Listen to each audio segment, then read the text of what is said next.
Hello dear friends, स्वागत है आपका अपने यूट्यूब चैनल SD एजुकेशन पर। आज है 19 दिसंबर 2024 और हम बात करेंगे आज के मोस्ट इंपॉर्टेंट करंट अफेयर्स के क्वेश्चन के बारे में। जैसा कि आप सभी लोग जानते हैं, हम अपने इस वीडियो में जो भी एग्जाम्स आने वाले होते हैं उनसे रिलेटेड जो भी इंपॉर्टेंट करंट अफेयर्स के क्वेश्चन होते हैं उन सभी क्वेश्चन को यहाँ पर कवर किया जाता है। साथ ही साथ उन क्वेश्चन से जो भी इंपॉर्टेंट फैक्ट बनते हैं, इंपॉर्टेंट पॉइंट बनते हैं, साथ ही साथ जीके के जो पॉइंट बनते हैं उनको भी कवर किया जाता है। तो अगर आप वीडियो पर पहली बार आए हैं तो वीडियो को शुरू से लेके लास्ट तक पूरी देखिए। वीडियो पसंद आती है तो वीडियो को लाइक कीजिए, अपने दोस्तों के साथ वीडियो को अधिक से अधिक शेयर कीजिए तथा किसी भी सुझाव के लिए कमेंट भी कीजिए और चैनल को सब्सक्राइब कीजिए। बढ़ेंगे हम आज के वीडियो में आगे की तरफ। और आज का जो पहला क्वेश्चन है इंपॉर्टेंट है, ये भी आज का जो पहला क्वेश्चन है काफ़ी ज़्यादा इंपॉर्टेंट है। हाल ही में अल्पसंख्यक अधिकार दिवस कब मनाया गया? यानी कि जो अल्पसंख्यक अधिकार दिवस है ये कब मनाया गया? तो ऑप्शन नंबर ए है 12 दिसंबर, बी है 17 दिसंबर, सी 18 दिसंबर और ऑप्शन नंबर डी है 9 दिसंबर। तो इस प्रश्न का सही जवाब है ऑप्शन नंबर सी, यानी कि 18 दिसंबर को अल्पसंख्यक अधिकार दिवस मनाया गया। डिटेल में इसके बारे में अगर हम जानें तो 18 दिसंबर को भारत में अल्पसंख्यक अधिकार दिवस मनाया जाता है। यह जो दिन है वो राष्ट्रीय या जातीय, धार्मिक और भाषाई अल्पसंख्यकों से संबंधित व्यक्तियों के अधिकारों के महत्व को याद करने और बढ़ावा देने के लिए मनाया जाता है। यानी कि जो भी अल्पसंख्यक हैं उनके अधिकारों के महत्व को याद रखने और उनको बढ़ावा देने के लिए ये जो अल्पसंख्यक अधिकार दिवस है ये मनाया जाता है। इस दिन की जो शुरुआत है वो 18 दिसंबर 1992 को हुई, जब सारे राष्ट्र ने अल्पसंख्यकों के अधिकारों की सुरक्षा के लिए एक महत्वपूर्ण प्रस्ताव पारित किया था। उसी दिन 18 दिसंबर 1992 को इस दिवस की शुरुआत हुई थी और तभी से 18 दिसंबर को अल्पसंख्यक अधिकार दिवस मनाया जाता है। आगे बढ़ते हैं अगले क्वेश्चन की तरफ। अगला क्वेश्चन है, हाल ही में किस केंद्रीय मंत्री ने जलवाहक योजना की शुरुआत की? तो ऑप्शन नंबर 20 प्रश्न का सही जवाब हो जाएगा सर्बानंद सोनोवाल, जो कि केंद्रीय मंत्री हैं। इन्होंने जलवाहक योजना की शुरुआत की है। डिटेल में अगर हम इसके बारे में बात करें तो केंद्रीय बंदरगाह, पोत परिवहन और जलमार्ग मंत्री सर्बानंद सोनोवाल ने जलवाहक योजना की शुरुआत की है। कोलकाता से 3 मालवाहक जहाज़ों को हरी झंडी दिखाकर इन्होंने रवाना भी किया। ये जो 3 जहाज़ हैं ये जहाज़ राष्ट्रीय जलमार्ग से पहला जो है वो गंगा, दूसरा ब्रह्मपुत्र और 16 बराक नदी पर ये निकाले गए हैं।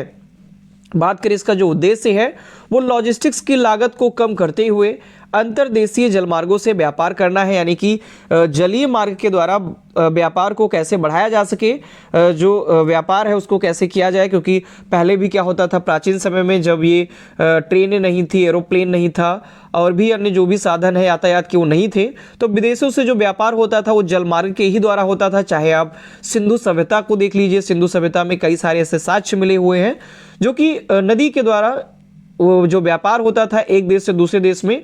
तो उसी तरीके से जलीय मार्ग के द्वारा व्यापार को बढ़ावा देने के लिए ये जो जलवाहक योजना है इसकी शुरुआत की गई है। बढ़ेंगे अगले क्वेश्चन की तरफ। अगला क्वेश्चन है, हाल ही में कहां पर 536 कलाकारों ने एक साथ 8 वाद्य यंत्र बजा करके रिकॉर्ड बनाया? इसको गिनीज वर्ल्ड रिकॉर्ड में भी दर्ज किया गया है। तो ऑप्शन नंबर ए है भोपाल, बी है उज्जैन, सी ग्वालियर और डी है पुणे। तो इस प्रश्न का सही जवाब है ऑप्शन नंबर सी, यानी कि ग्वालियर में, मध्य प्रदेश के ग्वालियर में 536 कलाकारों ने एक साथ 8 वाद्य यंत्र बजा करके रिकॉर्ड बनाया हुआ है। बात करें अगर हम तो मध्य प्रदेश के ग्वालियर में 15 दिसंबर को 100वें तानसेन संगीत महोत्सव का शुभारंभ हुआ। इंपॉर्टेंट है ये लाइन कि तानसेन संगीत समारोह ये कहाँ पर मनाया जाता है, तो ये मध्य प्रदेश के ग्वालियर में इसे मनाया जाता है और 15 दिसंबर को इसकी शुरुआत हुई तानसेन संगीत समारोह की। और इसी मौके पर 536 कलाकारों ने 8 शास्त्रीय वाद्य यंत्रों पर राग मल्हार, मियाँ की तोड़ी और दरबारी कन्हड़ा का एक साथ वादन करके रिकॉर्ड बनाया और इसे गिनीज वर्ल्ड रिकॉर्ड में भी दर्ज किया गया। तो ये इंपॉर्टेंट है क्योंकि इसका गिनीज ऑफ वर्ल्ड रिकॉर्ड बना हुआ है।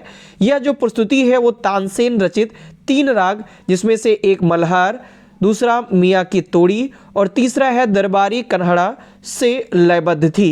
बढ़ेंगे अगले क्वेश्चन की तरफ। अगला क्वेश्चन है मोस्ट इंपॉर्टेंट है, आगे जो भी एग्जाम्स होंगे उनमें ये क्वेश्चन जरूर आपको देखने को मिलेगा। हाल ही में कौन सा देश 105वें देश के रूप में अंतर्राष्ट्रीय सौर गठबंधन में शामिल हुआ, यानी कि आईएसए में 105वें देश के रूप में कौन सा देश शामिल हुआ है? आईएसए यानी कि इंटरनेशनल सोलर अलायंस, इसमें कौन सा देश अभी हाल ही में शामिल हुआ जो कि शामिल होने वाला 105वां देश बना है? तो ऑप्शन नंबर ए है यूक्रेन, बी है रूस, सी है मोल्दोवा और डी है सऊदी अरब। तो इस प्रश्न का सही जवाब है ऑप्शन नंबर सी, यानी कि मोल्दोवा 105वें देश के रूप में अंतर्राष्ट्रीय सौर गठबंधन में अभी हाल ही में शामिल हुआ है। डिटेल में बात करें तो हाल ही में मोल्दोवा अंतर्राष्ट्रीय सौर गठबंधन यानी इंटरनेशनल सोलर अलायंस में 105वें देश के रूप में शामिल हुआ। आईएसए उन देशों का एक अंतर्राष्ट्रीय समूह है जो कर्क रेखा और मकर रेखा के बीच में स्थित है, यानी कि जो कर्क रेखा जाती है, जो मकर रेखा जाती है, उसके बीच में जो भी देश आते हैं, उनके बीच में जो भी देश स्थित हैं, उन देशों का एक समूह है जिसे जिनको अंतर्राष्ट्रीय सौर गठबंधन के समूह के नाम से जाना जाता है। बात करें इससे पहले आर्मेनिया जो कि 21 नवंबर 2024 को अंतर्राष्ट्रीय सौर गठबंधन का 104वां पूर्ण सदस्य बना था, यानी कि 104वां जो पूर्ण सदस्य बना था वो बना था आर्मेनिया, और अब 105वां जो देश है वो शामिल हुआ है वो है मोल्दोवा। तो ये दोनों देश जो हैं वो आप ध्यान रखिए, इंपॉर्टेंट है, आगे जो भी एग्जाम्स हैं उनमें ये यहाँ से क्वेश्चन आपको जरूर देखने को मिलेगा। आगे क्वेश्चन की तरफ बढ़ेंगे। अगला क्वेश्चन है, हाल ही में किस सम्मान से सम्मानित बैगा चित्रकार जोधैया अम्मा का निधन हो गया? यानी हाल ही में जोधैया अम्मा का निधन हुआ, वो किस सम्मान से उनको सम्मानित किया गया था? तो ऑप्शन नंबर ए है अशोक चक्र, बी है पद्मश्री, सी ऑप्शन है पद्म भूषण और डी ऑप्शन है पद्म विभूषण। तो ऑप्शन नंबर बी इस प्रश्न का सही जवाब हो जाएगा, यानी पद्मश्री से सम्मानित जोधैया अम्मा का हाल ही में निधन हो गया है। डिटेल में इनके बारे में बात करें, आप यहाँ देख सकते हैं, जोधैया बाई बैगा ने दुनिया को कहा अलविदा। जो जन्म है इनका 1 जनवरी 1939 को हुआ था और इनका जो निधन है वो 15 दिसंबर 2024 को इनका निधन हो गया। तो मध्य प्रदेश की प्रसिद्ध बैगा चित्रकार और पद्मश्री अवार्ड से सम्मानित जोधैया अम्मा का 15 दिसंबर को निधन हो गया। ये मध्य प्रदेश के उमरिया जिले के लोढ़ा गांव की रहने वाली थी। जोधैया अम्मा को 22 मार्च 2023 को राष्ट्रपति द्रौपदी मुर्मू ने पद्मश्री से सम्मानित किया था। साथ ही साथ 8 मार्च 2022 को इनको तत्कालीन जो उस समय के राष्ट्रपति थे रामनाथ कोविंद जी, इन्होंने इन्हें नारी शक्ति सम्मान से भी सम्मानित किया था।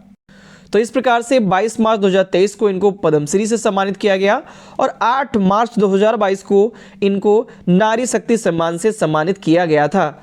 अगले क्वेश्चन की तरफ बढ़ते हैं। अगला क्वेश्चन है, हाल ही में जारी नवीनतम आंकड़ों के अनुसार नवंबर 2024 में WPI यानी होल प्राइस इंडेक्स आधारित मुद्रास्फीति घटकर कितने प्रतिशत हो गई है? तो ऑप्शन नंबर ए है 1.98%, बी है 2.2%, सी है ऑप्शन नंबर सी है 3.1% और ऑप्शन नंबर डी है 1.89%। तो इस प्रश्न का सही जवाब है ऑप्शन नंबर डी, यानी कि नवीनतम जो आंकड़े जारी किए गए उनके अनुसार नवंबर 2024 में होल प्राइस इंडेक्स आधारित मुद्रास्फीति जो है वो घट करके 1.89% हो गई है। आगे इसके बारे में अगर हम डिटेल में बात करें तो जारी नवीनतम आंकड़ों के अनुसार नवंबर 2024 में होल प्राइस इंडेक्स आधारित मुद्रास्फीति जो घट करके 1.89% हो गई है। ये जो आंकड़ा जारी किया गया इसके जारी करता है वाणिज्य और उद्योग मंत्रालय के आर्थिक सलाहकार कार्यालय, इसके द्वारा ये आंकड़ा जारी किया गया। जबकि अगर बात करें अक्टूबर में जो आंकड़ा जारी किया गया था वो था 2.36% और अभी ये घट करके 1.89% हो गया है। अगर होल प्राइस इंडेक्स के बारे में बात की जाए तो ये खुदरा स्तर पर बेचे जाने से पहले वस्तुओं की समग्र कीमत में परिवर्तन को मापता है, यानी कि अगर खुदरा स्तर पर जो भी वस्तुएं बेची जाती हैं उन वस्तुओं का जो समग्र कीमत होती है, जो समग्र प्राइस होता है, उसका परिवर्तन जो भी होता है, उसमें जो भी चेंजेस आते हैं, कितने रुपए की खरीदी गई, कितने रुपए की बेची गई, इसको जो मापता है उसी को ही होल प्राइस इंडेक्स के नाम से जाना जाता है। मुद्रास्फीति आई यानी कि इन्फ्लेशन, इनके इसके बारे में बात करें तो यह समय के साथ किसी अर्थव्यवस्था में वस्तुओं और सेवाओं की कीमत में होने वाली सामान्य वृद्धि है, यानी कि जो भी वस्तुएं हैं या जो भी सेवाएं हैं उस समय के साथ अगर उनकी कीमतों में कुछ भी सामान्य वृद्धि होती है उसको हम मुद्रास्फीति के नाम से हम जानते हैं। भारत में मुद्रास्फीति की जो गणना है वो 2 मूल्य सूचकांकों अर्थात थोक मूल्य सूचकांक यानी कि होल प्राइस इंडेक्स और दूसरा उपभोक्ता मूल्य सूचकांक यानी कि कंज्यूमर प्राइस इंडेक्स के आधार पर तय की जाती है। इस प्रकार से ये मुद्रास्फीति के बारे में भी आप समझ गए होंगे कि समय के साथ अगर किसी भी अर्थव्यवस्था में या किसी भी देश की अर्थव्यवस्था में जो वस्तुएं होती हैं, साथ ही साथ जो भी सेवाएं होती हैं, उनकी कीमतों में अगर कुछ भी सामान्य वृद्धि है, मान लीजिए कोई भी वस्तु है अगर वो बेची या खरीदी जाती है, तो उसकी कीमत में अगर कुछ भी वृद्धि होती है, सामान्य सी वृद्धि होती है, तो उसको हम मुद्रास्फीति के नाम से जानते हैं। और मुद्रास्फीति की जो गणना होती है वो दो मूल्यों के आधार पर होती है। पहला थोक मूल्य सूचकांक यानी जो भी वस्तुएं हम थोक के रूप में लेते हैं उनमें अगर मूल्य की वृद्धि होती है उसके रूप में हम मुद्रास्फीति जानते हैं। दूसरा कंज्यूमर प्राइस इंडेक्स यानी कि उपभोक्ता मूल्य सूचकांक, जो उपभोक्ता होते हैं, जो कंज्यूमर्स होते हैं, अगर वो किसी वस्तु को खरीद रहे हैं, उनके द्वारा अगर किसी भी वस्तु के जो दाम में अगर सामान्य से वृद्धि की जाती है तो उसे उपभोक्ता मूल्य सूचकांक के नाम से हम जानते हैं। आगे बढ़ेंगे अगले क्वेश्चन की तरफ। अगला क्वेश्चन है, हाल ही में राजेंद्र मेघवाल किस देश के पहले हिंदू पुलिस अधिकारी बने हैं? इंपॉर्टेंट, मोस्ट इंपॉर्टेंट क्वेश्चन है, यानी किस देश में पहले हिंदू पुलिस अधिकारी बने हुए हैं राजेंद्र मेघवाल? तो ऑप्शन नंबर ए है चीन, ऑप्शन नंबर बी है पाकिस्तान, ऑप्शन नंबर सी है बांग्लादेश और ऑप्शन नंबर डी है जापान। तो इस प्रश्न का सही जवाब है ऑप्शन नंबर बी, यानी पाकिस्तान देश में राजेंद्र मेघवाल पहले हिंदू पुलिस अधिकारी बन गए हैं। अब यहाँ देख सकते हैं राजेंद्र मेघवाल हैं और राजेंद्र मेघवाल पाकिस्तान में पहले हिंदू पुलिस ऑफिसर बन गए हैं। ये सिंध प्रांत के रहने वाले हैं राजेंद्र, और ये पाकिस्तान की सिविल सर्विस पास कर इन्होंने यह जो मुकाम है ये हासिल किया हुआ है।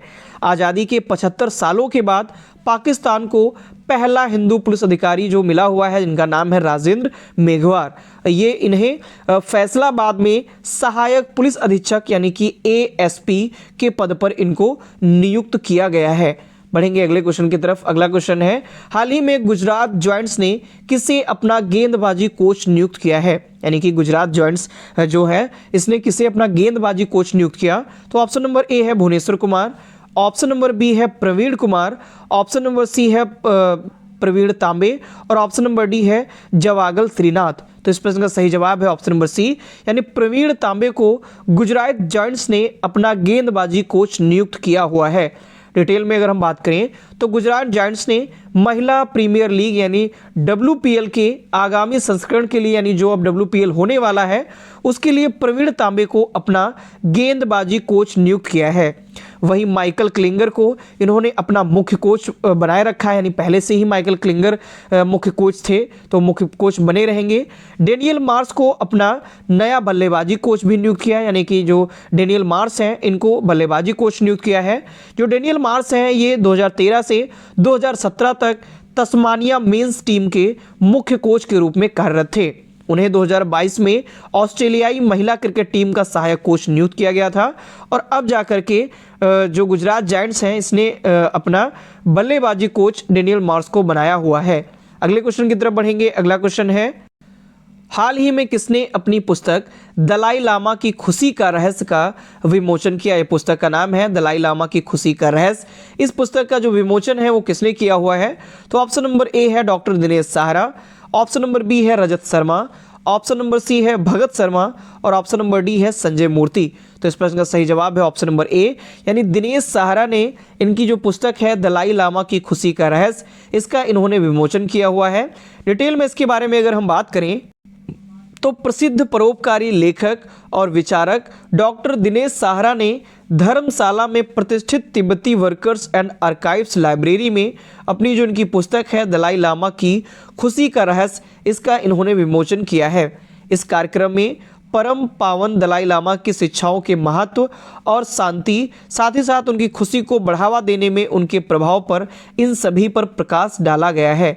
अगले क्वेश्चन की तरफ बढ़ेंगे। नेक्स्ट और लास्ट क्वेश्चन है, हाल ही में किसे संगीत और संस्कृति के लिए मानद डायरेक्टरेट की उपाधि से सम्मानित किया गया? तो ऑप्शन नंबर ए है संजय टंडन, बी है रजत शर्मा, सी है तरुण चूक और डी है अनुराधा केलकर। तो इस प्रश्न का सही जवाब है ऑप्शन नंबर ए, यानी संजय टंडन को संगीत और संस्कृति के लिए मानद डायरेक्टरेट की उपाधि से सम्मानित किया गया। डिटेल में हम बात करें तो संजय टंडन को स्टैनफोर्ड इंटरनेशनल यूनिवर्सिटी द्वारा डॉक्टरेट की मानद उपाधि से सम्मानित किया गया, जो उनके संगीत अधिकार प्रबंधन और सांस्कृतिक संरक्षण में महत्वपूर्ण योगदान और वैश्विक स्तर पर कलाकारों के बौद्धिक संपदा अधिकारों की रक्षा के प्रयास की सराहना करता है। और इस प्रकार से संजय टंडन को डॉक्टरेट की मानद उपाधि से सम्मानित किया गया है। तो ये थे आज के हमारे मोस्ट इंपॉर्टेंट करंट अफेयर्स के क्वेश्चन। आशा करता हूँ सारे के सारे क्वेश्चन पसंद आए होंगे। सर जो भी वीडियो है वो इन्फॉर्मेटिव लगी होगी। तो अगर वीडियो आपको पसंद आती है तो वीडियो को लाइक करें, अपने दोस्तों के साथ वीडियो को अधिक से अधिक शेयर करें और चैनल को सब्सक्राइब करें। धन्यवाद।